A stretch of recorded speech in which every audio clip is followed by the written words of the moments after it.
ஆக்சுவலாக கொஞ்ச நேரத்துக்கு முன்னாடி இப்போ பேசும்போது சொன்னீங்க, அஞ்சாதே படமும் கோ படம் பண்ணும்போதும் எனக்கு பாசிட்டிவ் எனர்ஜி இருந்ததுன்னு சொன்னீங்க. நடுவில் கோட் நடிச்சிங்களே, ஏன் பாசிட்டிவ் எனர்ஜி கிடைக்கலையா? நிறைய கிடச்சிச்சு. இல்லை, அது அது வந்து நான் ஒரு குட்டி கேரக்டராக பண்ணியிருக்கோம். இது முழுசாக கேரக்டராக பண்ணியிருக்கேன் இந்த படத்தில். ஸோ அதனால் அதை பற்றி பேசுகிறேன். அது எனக்கு வந்து இண்டிவிஜுவலாக எனக்கு வந்து ரொம்ப பிடிச்ச படங்கள். அஞ்சாதையும் சரி, கோவும் சரி. ஆமாம், ஹீரோவை பண்ணனால. அது வந்து விஜய் சாருக்காக, வெங்கட் பிரபு சாருக்காக பண்ண படம். அதனால தான் அப்படி பேசினேன். சிவனை வாரம் 10 படம் வருது. ஏற்கனவே விஷால் சார் பீரியட் இருந்தப்போ ரிலீஸ் ரெகுலேஷன் கொண்டு வந்தாங்க. அப்போ உதயா சாருக்கு தெரியும். இப்போ அந்த ரிலீஸ் ரெகுலேஷன் வந்துச்சுன்னா தயாரிப்புக்கு வந்து உதவியாக இருக்கும். ஏன் அதை வந்து எல்லா சங்கமும் சேர்த்து செஞ்சா என்ன? ஆனால் இப்போ வந்து செய்யறதுக்கு நாங்கள் ரெடி, மீதியை பண்ணிடுற உதயான்னு தான் பார்க்கணும். ஏன்னா இப்போ நாங்கள் ஆக்டிவாக இருக்கிறோம், அதில் ரெடியாக இருக்கும். யார் ரெடியாக இல்லையோ அவங்க தான் அது வரணும். இல்லை, வாரம் 10 படம். என்ன ப்ரொடியூசர் கவுன்சிலும் ரொம்ப ஆக்டிவாக தானே இருக்குது. இதோட விஷயங்கள் வந்து இங்கே பேசுகிற இல்லை. ஏன்னா இங்கே எல்லாம் வந்து இல்லை, உண்மை என்னன்னா இங்கே எல்லாம் வந்து இங்கே தான் பேசுறீங்க. 10 படம் வருதுன்றீங்க. பட் நீங்கள் அங்கே ப்ரொடியூசர் கவுன்சிலில் ஈஸி நம்பராக இருக்கிறதால ஏன் அதை பேசி ஒரு முடிவு கொண்டு வர மாட்டேங்கிறீங்க? இல்லைண்ணா, அது ஒவ்வொரு நிகழ்வும் அங்கே நடந்துக்கிட்டே இருக்குது. ஆக்சுவலாக எல்லாமே அங்கே நடக்கிற விஷயங்களில், மீட்டிங்கில் நடக்கிறதெல்லாம் வந்து வெளியே பேசக்கூடாது, சொல்லக்கூடாதுங்கிறது ஒரு உங்களுக்கே தெரியும். அது ஒரு நாம்ஸ் இருக்குது. அது வந்து அங்கே தான். பட் நடைமுறைக்கு ஒவ்வொரு விஷயம் வரும்போது தான் அது வந்து இது யார் பண்ணாங்க, இது பண்ணாங்க உங்களுக்கு தெரிய வரும். அந்த மாதிரி நிகழ்வுகள் நடந்தா இருக்குது. வெளியே பேசுகிறவங்க பேசிட்டு தான் இருப்பாங்க. அதுக்கு நாங்கள் பதில் சொல்லவே முடியாது. ஏன்னா நிறைய சிரமம் எல்லாருமே எடுத்துகிட்டு இருக்காங்க. நான் சாரம் மட்டும் சொல்ல, எல்லாருமே எடுத்துகிட்டு இருக்காங்க.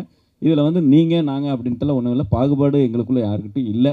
அது வெளியே வந்து எப்படின்னா அந்த மாதிரி இருந்தால் தான் கொஞ்சம் நல்லாயிருக்கும்னு நினைக்கிறவங்களுக்கெல்லாம் அது வந்து கண்டிப்பாக அது மூஞ்சில் அடித்த மாதிரியான நிகழ்வுகள் வரும். ஏன்னா நல்லது நடக்கும் கண்டிப்பாக சார். ப்ரொடியூசர்களுக்கு நல்லது நடக்கும். இல்லை, அது இல்லை பதில் தான். இண்டஸ்ட்ரி ஒற்றுமையாக இருந்தால் தான் அந்த ரிலீஸ் ரெகுலேஷனை கொண்டு வர முடியும். இன்னைக்கு இண்டஸ்ட்ரி ஒற்றுமையாக இல்லை, அதுதான் உண்மை. சீக்கிரம் ஒற்றுமை ஆகிடும் சார். உதயா சார், ஒரு கேள்வி. இது இப்போ நிறைய பேன் இண்டியா படங்கள் வருது. இந்த படத்துலேயும் வந்து டைரக்டர் கன்னட படம் 5 படம் பண்ணியிருக்காரு. கன்னட நடிகர்களாக நடிச்சிருக்காங்க, பெரிய நடிகர்களாக நடிச்சிருக்காங்க, ஹீரோயினும் கன்னடம். இந்த படம் தமிழில் மட்டும் ஏன் ரிலீஸ் பண்ணுறீங்க? வேறு கன்னடம், தெலுங்கு அதெல்லாம் கூட நீங்கள் டப்பிங் பண்ணலாமல். அது மட்டும் இல்லாமல் இந்த படத்தில் இந்த பஸ்ஸு ஃபைட் ஒன்று சொன்னீங்க, அதுக்கு மட்டுமே 1.5 கோடி செலவாச்சு அப்படின்னு சொல்லிட்டு கிட்டத்தட்ட அது ஒரு படம் பட்ஜெட்டாகவே ஆகிடுது. அது அந்தளவுக்கு அது முக்கியத்துவமாக அந்த படத்தில் இருக்குமா? அதில் அந்த முக்கியத்துவம் எப்படி கொடுத்துருக்கீங்க அந்த படத்துக்கு? கண்டிப்பாண்ணே. இதை வந்து பஸ் ஃபைட் வந்து அது கதைக்கு தேவைப்பட்டுச்சு. பஸ் ஃபைட் வந்து அந்த கதைக்கு தேவை. இவர் ஃபஸ்ட்டு என்கிட்ட கதை சொல்லும் போது அதான் சொன்னார், சார் பஸ் ஃபைட்டு வந்து இவ்வளோ செலவாகும் அப்படின்னு சொல்லும்போது, இப்போ ஒருத்தர் ப்ரொடியூசராக இருக்கும்போது கொஞ்சம் யோசிக்கலாம். 3 பேர் ப்ரொடியூசராக இருக்கும்போது சரி வாங்க பண்ணிடலாம் இந்த பஸ் ஃபைட்டை. நல்லா பிரமாதமான ஒரு ஆடியன்ஸுக்கு வந்து இன்றைக்கி தேட்டரில் வந்து ஒரு எக்ஸ்பீரியன்ஸ் வேணும் படம் பார்க்கும்போது. அப்படி படம் பார்க்கும்போது அந்த பஸ் ஃபைட் வந்து டெஃபினட்டாக உங்களுக்கு அது ஒரு எக்ஸ்பீரியன்ஸான ஒரு அந்த மூமெண்ட்டாக இருக்கும். நீங்கள் படம் பார்க்கும்போது தெரியும். குறிப்பாக அந்த பஸ் ஃபைட்டு ஓட்டுனவர் செம்ம ரிஸ்க் எடுத்து ஓட்டினார். அவருக்கு நான் அதான் நன்றி சொல்லிகிட்டே இருக்கணும் அவருக்கு. ஏன்னா அந்த மாதிரி ஒரு ரிஸ்க் எடுத்து பண்ணியிருக்கிறாரு. லைவாக பார்த்தோம். லைவாக அந்த ஷாட் பார்க்கும்போது எல்லாத்தையும் கடவுளாக வேண்டிட்டு தான் நாங்கள் இருந்தோம். ஸோ அந்த அளவுக்கு வந்து ஒரு ரிஸ்க் எடுத்து தான் இந்த படம்லாம் மக்களுக்கு நல்ல ஒரு எக்ஸ்பீரியன்ஸாக கொடுக்கணும்னு தான் படம் பண்ணுறோம். அந்த மாதிரி தான் இருக்கும். ஆனால் நீங்கள் கேட்டது வந்து இது வந்து கன்னடத்தில் வந்து ரிலீஸ் ஆகுது, பெங்களூரில் வந்து ரிலீஸ் ஆகுது, பெரிய டிஸ்ட்ரிபியூட்டர் பண்ணுறாங்க. அந்த தமிழில் தான், நம்ம தமிழ் லாங்குவேஜ் தான் ரிலீஸ் ஆகுது. அதே மாதிரி கேரளாவும் ரிலீஸ் ஆகுது, அதுவும் அந்த லாங்குவேஜ் நம்ம தமிழ் லாங்குவேஜ் தான் ரிலீஸ் ஆகுது. படம் எந்த அளவுக்கு நமக்கு ஃபீட்பேக் வருதோ டெஃபினட்டாக அந்த அடுத்தடுத்த பேன் இண்டியா லாங்குவேஜ் தெலுங்குல இப்போ டப்பிங் போகுது, தெலுங்குலேயும் பிளான் பண்ணுறோம். ஸோ நிச்சயமாக வந்து நீங்கள் நினைக்கிற மாதிரி உங்களுடைய கையில் இருக்குது. இந்த படத்தை மிகப்பெரிய வெற்றி படமாக்கினா அது கண்டிப்பாக பேன் இண்டியா ஃபிலிம் தான். உங்கள் கையில் தான் பேன் இண்டியா ஃபிலிம் ஆகிறதே இருக்குது. உதய் சார், லாஸ்ட் சார் என்னன்னா உங்களுக்கும் சிவா சாருக்கும் தான் சார். என்னன்னா நீங்கள் 2 பேரும் வேறு சங்கத்தில் இருக்கீங்க.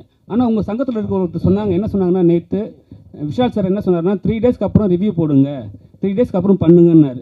ஆனால் வந்து நடப்பு சங்கத்தில் வந்து சின்ன படங்களும் பண்ணுறாங்க, பெரிய படங்களும் பண்ணுறாங்க. இப்போ இன்றைக்கி வந்து ரிலீஸ் ஆன படங்கள் நிறைய படங்கள். ஆனால் இன்றைக்கி வந்து எல்லாருமே வந்து அந்த ப்ரொடியூசரே வந்து எங்களை கூப்பிட்டு ரிவ்யூ எடுங்க அப்படின்னு சொல்கிற அளவுக்கு வந்துச்சு. இப்போ வந்து விஷால் சார் எடுத்த நடவடிக்கை சரியா பேச்சு சார்? அதாவது விமர்சனம்ன்றது ஒரு படத்துக்கு கண்டிப்பாக தேவை தான் சார், 100% தேவை தான். அதாவது இப்போ நம்ம இங்கே விமர்சனம் பண்ணலை அப்படின்னா கண்டிப்பாக வந்து ஏதோ ஒரு மூலையில் எங்கேயோ எடுத்து பண்ணி இன்றைக்கி சோஷியல் மீடியாவில் போட தான் போகிறாங்க, ஏதோ ஒரு இடத்துல. ஒரு சிங்கப்பூர்லையாக இருக்கலாம், ஒரு மலேசியாவில் இருக்கலாம், இல்லைனா வேறு லாங்குவேஜில் இருக்கலாம், இல்லைனா தேட்டருக்கு தாண்டி போய் தேட்டரில் வந்து வெளியில் வந்து விமர்சனம் பண்ண தான் போகிறாங்க. தேட்டரில் மட்டும் வராதிங்க, வெளியில் வந்து விமர்சனம் பண்ணுறாங்கன்னு சொல்கிறதுல அது அவரோட கருத்து, விஷால் சாரோட கருத்து, அதை அவருடைய வரவேற்கிறேன். பட் என்னை பொறுத்த வரைக்கும் ஒரு ஆடியன்ஸாக எங்களை மாதிரி கலைஞர்கள் உடைய உழைப்பு தெரியறது வந்து உங்களை மாதிரி பத்திரிகை மீடியா நண்பர்கள் தான். அது எங்களை நல்லதாக இருந்தாலும் கெட்டதாக இருந்தாலும் என்னென்னா, யாருமே ஒருத்தவங்களை ரொம்ப ஊன் பண்ணி பேசாமல், ஒருத்தர் மனசை பர்சனல் அட்டாக் மட்டும் பண்ணாமல் அந்த படத்தை பற்றி விமர்சனம் பண்ணாங்கன்னா அதில் வந்து எல்லாருக்குமே ரொம்ப சந்தோஷம் தான். அந்த மாதிரி மட்டும் போகாமல் அதை மட்டும் தவிர்த்துனா எங்களுடைய குடும்ப நண்பர்கள் எப்பயுமே அப்படி பண்ண மாட்டாங்க. சில யாராவது அது பண்ணாங்கன்னா அதை மட்டும் தவிர்க்கணுன்றது தான் என்னுடைய ஆசை. சார் உதயம் சார், இல்லைண்ணா கூட்டி கழிச்சு நாங்கள் என்ன சொல்ல வரோம்னா, பாராட்டுறதுனா உடனே பாராட்டுங்க, திட்டுறதுனா ஒரு 3 நாள் கழிச்சு திட்டுங்கன்னு சொல்லுவோம். வேறு ஒன்றும் சொல்லுவோம் சார் கொஞ்சம் பேர் ஏமாந்து தேட்டரில் வந்துடுவாங்க, படம் பார்த்து ஒரு ஆடியன்ஸுக்கு பிடிச்சி போய் ஓடிடுச்சுன்னா அதை வர விடாமல் பண்ணிடுறோம்ன்றது தான் கொஞ்சம் லேட். அதாங்க நான் தான் பாராட்டுறது உடனே பாராட்டுங்கன்னு சொன்னேன், திட்டுறது தானே 3 நாள் கழிச்சு திட்டத்தை சொல்கிறோம்.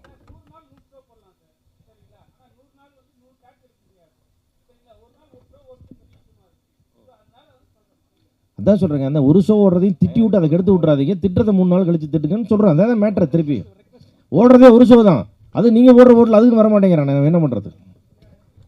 சார் உதய சார், உங்களுக்கு ஒரு கேள்வி, ஒரே கேள்வியில் 2 கேள்வி. அதாவது உங்கள் அப்பா வந்து இப்போ கலைஞர் கூடலாம் இருந்தவர், தமிழ்னு வாழ்ந்துட்டு இருக்காரு. நீங்கள் வந்து திருநெல்வேலின்னு ஆரம்பித்து கடைசி படம் கூட தமிழில் உத்தமராஜா அந்த மாதிரி வச்சிங்க. இப்போ என்ன அக்யூஸ்ட்னு மாறிட்டீங்க? இது ஒரு கேள்வி. அடுத்து அஜ்மல், பவன், இந்த படத்தில் நல்ல நல்ல நடிகர்கள்லாம் இருக்காங்க. இவங்க கூடலாம் நடிக்கிறப்போ நீங்களும் ஒரு பெரிய நடிகர், உங்கள் நடிப்பு திறமை கொஞ்சம் டல்லாக தெரியாதா? அதை எப்படி ஃபீல் பண்ணுறீங்க சார்? முதல் கேள்வி வந்து அப்பா, அது ஒரு பக்கம். என்னுடைய தமிழ் படம் திருநெல்வேலியிலேருந்து என்னுடைய டைட்டில் வந்து நிறைய தமிழ் டைட்டில் இருந்திருக்கு. இப்போது இது டைரக்டரோட ஆப்ஷன். இந்த கதைக்கு இந்த டைட்டில் தேவைப்படுதுன்னு சொல்லும்போது அந்த கதைக்கு இதுதான் கரெக்டான டைட்டில் அப்படின்றது வந்து எனக்கு பட்டுச்சு. அதனால் இதை வந்து நம்ம அந்த மாதிரி ஒரு டைரக்டருடைய பாட்டில் வந்து நம்ம அதில் உடன்பட்டாங்க. ஸோ கண்டிப்பாக இதை பர்பஸாலாம் வந்து இங்கிலீஷ் டைட்டில் வைக்கணும்லாம் இல்லை. இந்த கதை நீங்கள் படம் பார்க்கும்போது இந்த கதை டைட்டில் கரெக்டாக இருக்குன்றது உங்களுக்கு தெரியும். நம்பர் 1. அடுத்து நீங்கள் கேள்வி கேட்டது வந்து இப்போ அஜ்மல் சார் இருக்கிறாரு, அஜ்மல் பிரதர் இருக்கிறாரு, ஜான்விகா இருக்காங்க, எல்லாருமே. சார், ஒருத்தர் கதைக்கு என்ன தேவையோ அந்த பர்ஃபார்மன்ஸ் தான் டெஃபினட்டாக இந்த படத்தில் இருக்கும். கதைக்கு என்ன மீட்டரோ அந்த மீட்டரை கரெக்டாக இப்போ டேரக்டர் வந்து வேலை வாங்கியிருக்காரு. இது நான் மட்டும் இல்லை, இதில் நடித்த எல்லா நடிகர்களாக இருந்தாலும் சரி, எத்தனை நடிகர்கள் நம்ம ஃப்ரேமில் இருந்தாலும் நம்ம ஒரு ஆர்டிஸ்ட்டாக கண்டிப்பாக நம்மளால் ப்ரூவ் பண்ண முடியும், அந்த கேரக்டருக்கு என்னால் ஜஸ்டிஸ் பண்ண முடியும். நம்பி தான் அது டேரக்டரும் நம்மளுக்கு அந்த வாய்ப்பு கொடுக்குறாரு. நம்மளும் அதை நம்பி ஏதாவது ஓரளவுக்கு கண்டிப்பாக ஒரு 100% இல்லைனாலும் ஒரு 90% பண்ண முடியுன்ற நம்பிக்கை நமக்கு அதில் வருது. ஸோ அதனால் எத்தனை இன்றைக்கி வந்து மல்டி ஹீரோஸ் தான் படம் பண்ணணும். என்னை பொறுத்த வரைக்கும் வந்து இப்போ ஒரே ஹீரோவாக வந்து அப்படி பண்ணுறதை விட எல்லாரும் மல்டி ஹீரோஸாக படம் பண்ணுற போது இன்னும் ஒரு தமிழ் சினிமா ஆரோக்கியமாக இருக்குன்றது என்னுடைய எண்ணம்.